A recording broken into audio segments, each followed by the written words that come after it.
Hey, what is up guys? Welcome back to News Now. I'm sorry I haven't posted in a while, but I'm trying to make more videos and I have some really great videos planned over the next couple of weeks, so stay tuned for that. But today we're talking about the Google Daydream, which is Google's take on virtual reality. It's their virtual reality headset, but here today I'm going to tell you about whether Google Daydream is still worth it and how it stacks up to competitors.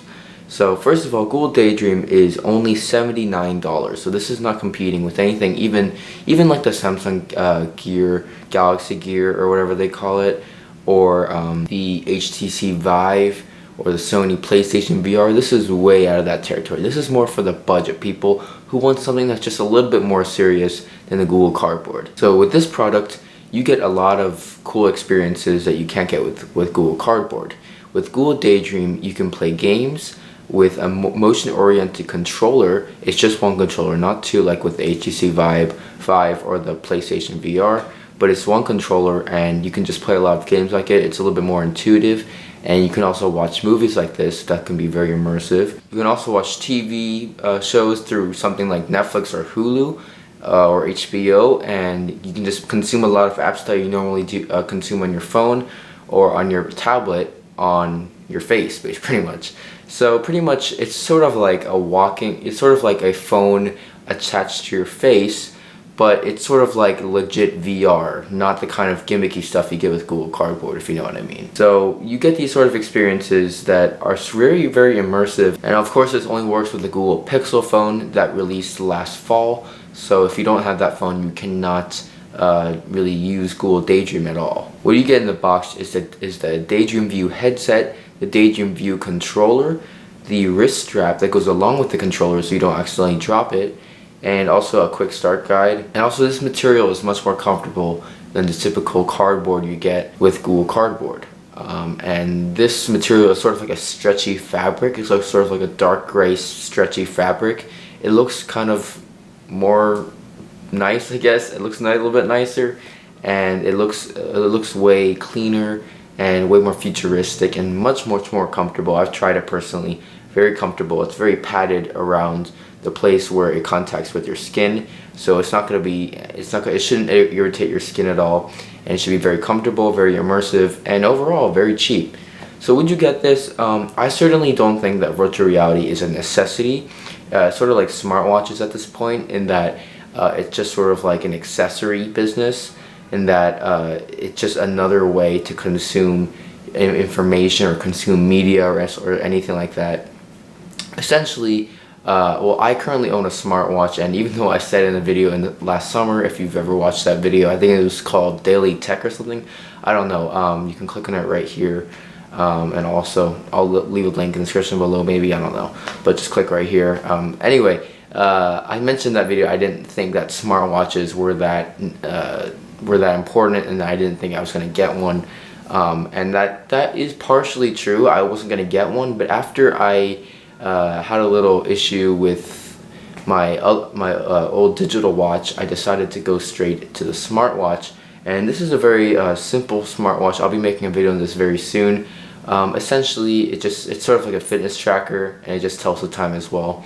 So it's more of a fitness tracker than a smartwatch, although I think those two are sort of in the same category, so I guess I'm sort of getting a smartwatch anyway. But back to VR, what I'm trying to say here is that although virtual reality is definitely not a necessity, if you have the extra cash, that's definitely something that I recommend buying it on. If you have to choose between that and maybe a new laptop or a new phone, I understand you probably get the new laptop or new phone. But if you just have an extra cash to spend, and you're gonna spend it on candy or I don't know, something else that's not really that impactful in your life, the Google Daydream is definitely one of the best virtual reality headsets in terms of the bang for your buck ratio. And the other thing I wanted to say is how it stacks up to competitors. So if we talk about things like the high-end virtual reality headsets, such as the HTC Vive and the PlayStation VR, those are two examples. They both have two more motion-oriented controllers, so it's a little bit more immersive and more intuitive than the one controller you get with the Google Daydream. Also, the Google Daydream controller is way more simplistic than the controllers that you get with PlayStation VR and the HTC Vive.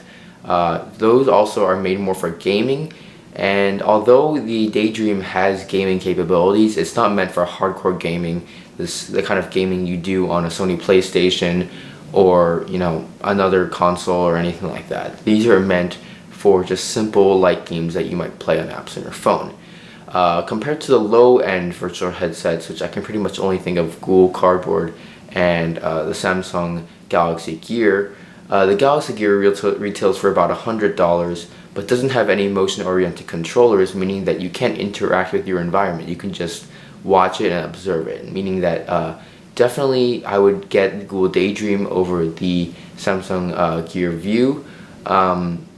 Unless you have a Samsung phone, then I guess the Galaxy Gear is your choice, unless you want to buy a whole new phone. And then compared to Google Cardboard, the Google Cardboard you can actually get for free if you have a subscription to the New York Times. They will send you one for free in the mail. So I actually have one. I don't know if you can see. Oh wait, it disappeared. Oh, it's on my other shelf, but it's there. It's essentially what I got in the mail because I'm subscribed to the New York Times, and yeah, it's free. But if you're thinking about buying that as opposed to the Google Daydream, I'd say the Google Daydream is worth it. The Google Cardboard is not really worth the money, and it's very cheap. It's very I understand why it doesn't cost that much, but just it's such a pathetic excuse for VR. I say just get the Google Daydream. So at the end of the day, is it worth it? After how many months is this? Let's say. So in about 5 to 6 months, the Google Daydream is probably still worth it if you have extra cash. And yeah, it's not a necessity, but it's definitely something that you should definitely consider getting if you have some extra money to spend on some awesome new tech.